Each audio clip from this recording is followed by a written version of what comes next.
Hola, buenos días. Kyndryl acaba de presentar sus resultados del ejercicio 2023 y vamos a verlos porque creo que es una empresa muy interesante. Sobre Kyndryl hice este vídeo que os dejo por aquí explicando en qué consiste su negocio. Estos son los resultados de Kyndryl en 2023.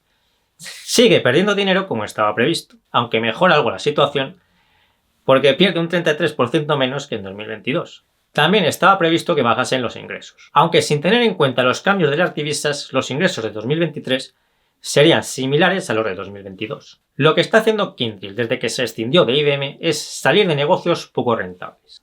Con esto se está haciendo una empresa un poco más pequeña, pero más rentable, y cuando esto se estabilice, volverá a crecer a partir de 2025, es lo que está previsto. Las pérdidas de 2023 siguen siendo por los costes extraordinarios por la escisión de IBM. Lógicamente, estos costes van a menos y llegarán a ser cero. Para ver que la empresa está mejorando a pesar de los ajustes contables que todavía tiene que hacer por la adquisición de IBM, y que son los que le hacen seguir en pérdidas, debemos ver que el flujo de caja de explotación prácticamente se ha doblado respecto a 2022. La estrategia de Kyndryl para volver a ser rentable se basa en estos tres pilares que veis aquí.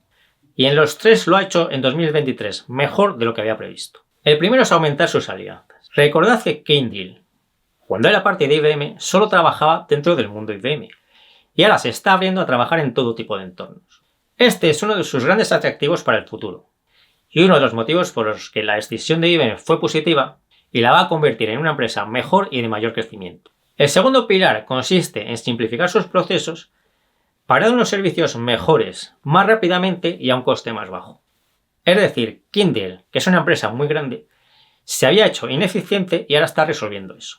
Y el tercero consiste en salir de los negocios menos rentables y aumentar la rentabilidad del conjunto de la empresa.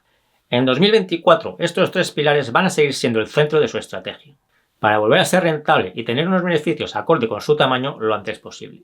En esta imagen veis ejemplos de alianzas que está haciendo fuera del mundo IBM. Esto es algo que no podía hacer siendo parte de IBM y es uno de sus grandes atractivos para el futuro ahora. Y también veis aquí que espera volver a aumentar sus ingresos a partir de 2025. Recordad que termina su año fiscal en marzo, así que el ejercicio 2025 termina el 31 de marzo de 2025, no el 31 de diciembre de 2025. Las previsiones concretas para 2024 son estas.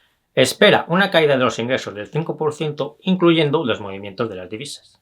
Esta caída es porque en 2024 va a seguir saliendo de negocios poco rentables, pero ya empieza a crecer en negocios nuevos como Kyndryl Consult. Esto es lo que he señalado con el recuadro verde de arriba a la derecha. Y espera que mejoren el margen de EBITDA y el resultado antes de impuestos, aunque el resultado neto seguirá siendo negativo. Esta mejora del margen de EBITDA y del resultado antes de impuestos es por el ahorro de costes, que es el recuadro de abajo a la derecha. Aquí veis cómo está mejorando ya el margen de beneficios de los nuevos contratos y de los contratos que va renovando. Si pudiera cambiar todos sus contratos en un día, Kyndryl entraría en beneficios de golpe. Pero este proceso de firma de nuevos contratos y de renegociación de los que van venciendo tarda años.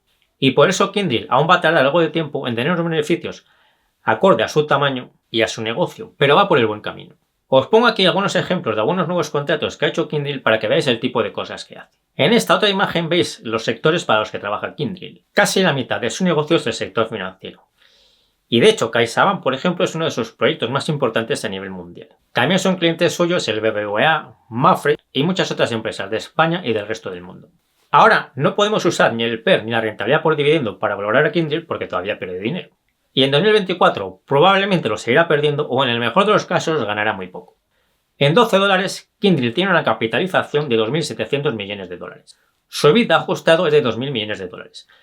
En este caso es mejor que usemos el EBITDA ajustado porque es el que no tiene en cuenta todos los costes extraordinarios por la adquisición de IBM que, como os decía antes, van a ir desapareciendo. Así que en $12 cotiza a 1,3 veces EBITDA y a 0,15 veces los ingresos previstos para 2024. Esto es una valoración propia de una empresa con riesgo de quiebra, pero no es el caso de Kyndryl. Porque Kyndryl es un negocio de futuro aunque aún necesite más tiempo para reorganizarse. Y el ratio deuda neta EBITDA es de solo 0,7 veces, que es bastante bajo. Desde luego, Kyndryl no va a necesitar ampliaciones de capital para terminar su reorganización. Así que creo que en los $10-15 es una buena compra para el largo plazo. Y con mucho potencial. Porque lo lógico es que cuando termine su reorganización, en 2025 o 2026, cotice a varias veces su EBITDA. Y por tanto, creo que lo lógico es que su cotización actual se multiplique por 4 o 6 veces en los próximos años si hace bien la reorganización, claro. Si me ayudáis compartiendo este vídeo, dándole al me gusta y todo lo demás, os lo agradezco mucho. Yo me despido ya hasta el próximo vídeo y nos seguimos viendo en el foro de invertirenbolsa.info, TikTok, Instagram y Facebook.